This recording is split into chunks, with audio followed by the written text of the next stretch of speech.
저도 올해 하반기에 투자 방향을 어떻게 잡아갈까 정말 고민을 많이 했어요. 지금 이렇게 얼어붙은 시장에서 저는 약간 쫄보라서 안전 투자 아니면 저도 불안해서 투자 못 하는데 어떻게 해야 되지? 다른 사람들도 다 같은 마음일 텐데 제가 투자 방법을 찾고 길을 찾아서 여러분들한테 알려주면 좋을 것 같은데 어떻게 해야 되지라는 고민을 되게 많이 했는데 그 길을 찾은 게 저는 2년 후 전세 만기 때 주변에 공급 물량이 있어서 지금 전세 세팅할 때 전세 계약 기간을 2년보다 약간 틀어서 계약을 하고자 한다면 예를 들어서 30개월 세입자에게는 어떻게 이야기를 해야 하는지요. 세입자 입장에서는 굳이 30개월을 계약해야 하는 이유가 없을 것 같아서 어떻게 설득할 수 있을지 궁금합니다. 라고 하셨는데 이럴 때는 메리트 있는 게 그냥 4년 계약을 해버리는 거죠.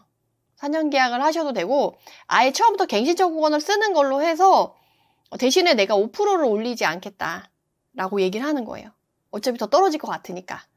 2년 후에 공급 물량이 많으니까 2년 후에는 떨어질 것 같아. 그러면 그 사람들은 그걸까지 파악하지 못하고 있을 수가 있거든요. 그러면 30개월 이렇게 한다기보다는 혹시 이사를 또 중이시냐 아니면 아이 학교 때문에 꾸준히 여기 사실 생각이냐라고 했을 때 꾸준히 사신다고 한다면 그러면 어차피 갱신 청구권 쓰신다 생각하고 만약에 지금 갱신 청구권 또 쓰는 거고 4년 계약 해주신다고 하면 제가 5% 상승하는 것도 안 하고 그냥 지금 전세가대로 4년 사실 수 있게 해드리겠다고 하면서 그냥 4년 계약을 하자고 한번 해보세요.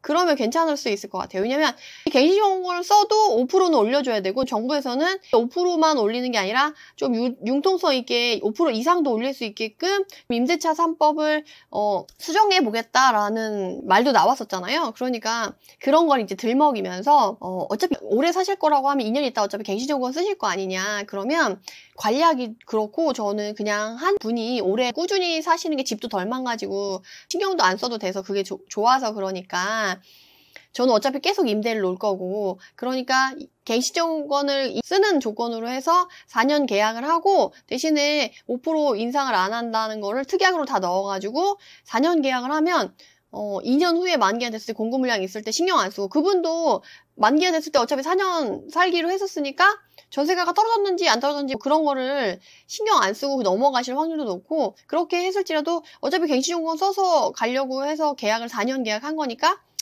뭐 어쩔 수 없지 하고 그렇게 될 수가 있어요. 그래서 사실 청주에 2017년도에 들어갈 때 2년 후에 공급 물량이 있는 걸 다들 알고 들어가셨거든요. 그래서 그때 알고 들어갔을 때 4년 계약하고 들어가신 분들이 그나마 버티기 할 때 역전세 안 맞고 충격을 덜 받으셨고 버티기 하시기 훨씬 좋았어요. 그래서 그거는 본인이 어떻게 아다르고 어다르게 이제 말을 하냐에 따라서 협상이 되냐 안 되느냐가 달라지는 거기 때문에 그렇게 한번 시도를 해보시면 좋을 것 같아요. 그래서 실제로 그렇게 하기도 많이 했었어요.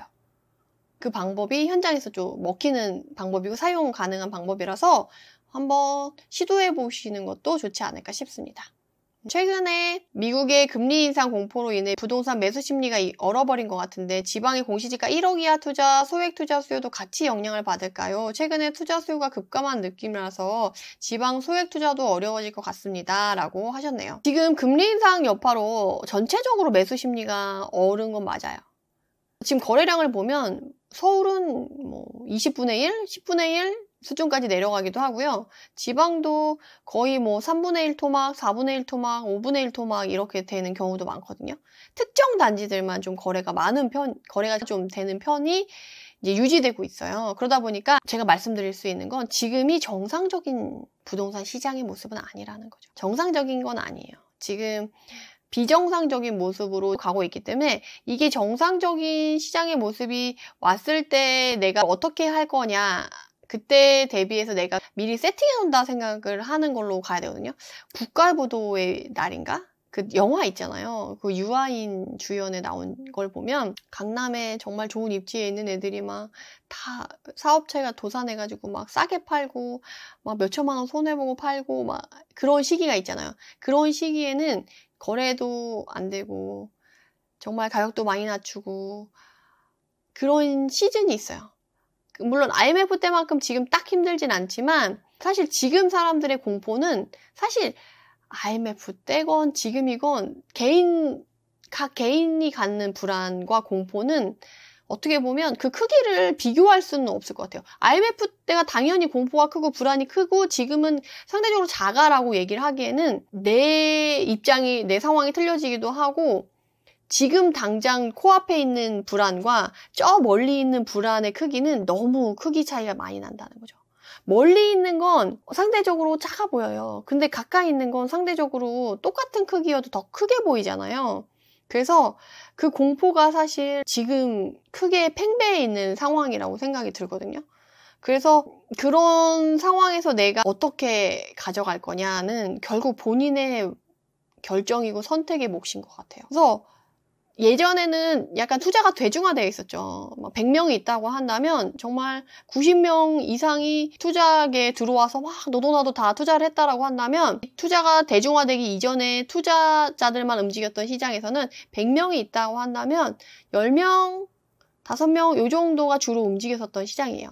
근데 지금은 더 얼어서 막 100명이 있었는데 갑자기 이전에는 90명의 사람들이 싹 빠져나가고 찐 투자자들 10명 그 10명도 이제는 다주택자라서 움직이기 힘들다 해서 10명 안에서도 한 3명, 5명 요 정도만 움직이고 있다라고 보시면 돼요. 그러니까 수요가 얼마나 급감했는지를 알 수가 있겠죠. 근데 내가 이 거래량과 수요의 움직임만 보고 나도 거기에 편승해서 갈 거냐라고 하면 모니터링하고 공부하면서 지켜봐야 되는 거죠. 근데 내가 자금 여력이 있고 아직 내가 현장에 가서 틈새를 찾아서 기회를 찾는다고 한다면 대중화됐었던 그런 수요들이 쫙 빠진 시장에서 차이가 커질 수가 있는데 그런 찐 투자자 3명, 5명 안에 내가 들어갈 거냐 말 거냐는 이제 본인이 결정해야 되는 거죠. 또 말씀드릴 수 있는 게 매수 심리가 얼었어요. 거래가 잘 안 돼요. 가격도 잘 안 올라요. 근데 그 집의 가치는 어때요?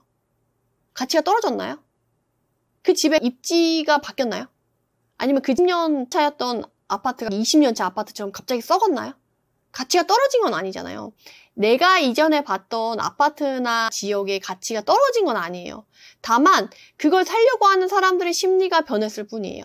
심리가 변했지 그 집의 가치가 변한 건 아니거든요. 그럼 이전에 얘를 가치를 좋게 봤던 GTX 호재라든지 뭐 재개발 재건축 이슈라든지 아니면 A급 입지라던가 이런 가치는 그 집은 아직도 갖고 있어요. 그리고 최근에 270만 호 공급하면서 GTX 교통 호재 더 밀어붙이겠다 나왔잖아요. 그런 호재들은 오히려 강력하게 또 힘을 받고 있는 상황인 거죠.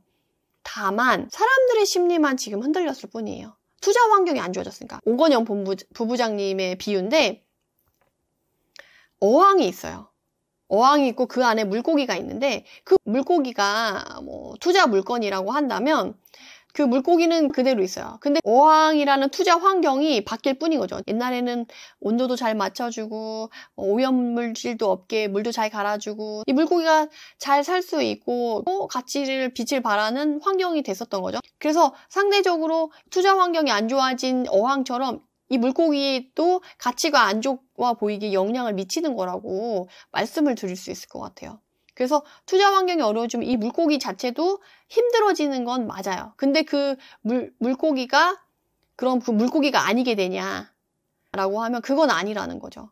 다만 환경이 바뀌고 사람들의 심리가 바뀌었기 때문에 이것에 대한 가치가 잘 평가를 받냐, 거품이 끼냐, 아니면 저평가받냐 이런 게 달라지는 거죠. 그렇게 봤을 때 환경이 어려워졌을 때 저평가가 되는 그런 물건을 내가 잘 기회를 캐치해가지고 찐 투자자로서 90명 움직이던 사람들이 안 움직인다고 내가 같이 안 움직일 게 아니라 3명, 5명만 움직이는 시장에서도 내가 한다고 하면 그 기회를 잡을 수가 있는 거죠. 그래서 사람들의 심리가 참 그래요. 너도 나도 한다고 하면 안전하고 나도 해야 될 것 같고 이런데 사람들이 너도 나도 안 한다 하면 왠지 나도 안 해야 될 것 같고 큰일 날 것 같고 이런 불안이 있거든요. 근데 거기 안에서 내가 기준을 잡고 정말 제가 아까 푹 담그라고 했잖아요. 푹 담그고 정말 자세하게 들여다보면 기회가 보이거든요.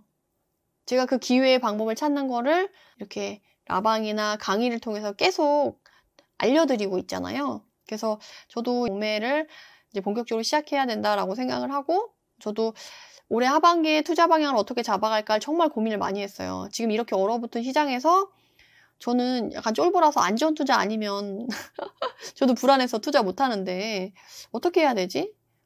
다른 사람들도 다 같은 마음일 텐데 제가 투자 방법을 찾고 길을 찾아서 여러분들한테 알려주면 좋을 것 같은데 어떻게 해야 되지라는 고민을 되게 많이 했는데 그 길을 찾은 게 저는 경매라고 생각이 들어요. 그래서 올해 하반기에 경매로 안전마진을 갖고 들어가면 향후에 조금 더 흔들리는 시기가 길어지더라도 버틸 수가 있고, 그리고 A급지, A급 물건 좋은 거 위주로, 그리고 너무 고가 말고 소액으로 한다고 하면 상대적으로 리스크도 줄어들기 때문에 그렇게 가면 괜찮지 않을까? 그래서 저는 그렇게 방향을 잡았어요. 지방 소액 투자가 어려워질 것 같다라고 하신 말씀은 소액 투자가 어려워졌다라는 말이랑은 다른 것 같아요. 오히려 수요가 줄면 물건이 많아서 투자하기 더 좋은 거 아닌가요? 다만 내 심리가, 지방의 소액 투자도 사람들이 너도 나도 투자했는데 지금 너도 나도 투자하지 않고 오히려 다들 몸을 사리니까 왠지 나도 투자를 안 해야 될 것 같은 심리가 어려워졌다라고 생각을 하시는 거지, 그거는 같은 말이 아니라고 말씀드릴 수 있을 것 같아요. 그래서 그럼 이만 영상을 마치도록 하고요. 해당 영상이 도움이 되셨다면 구독, 좋아요로 응원 부탁드립니다. 감사합니다.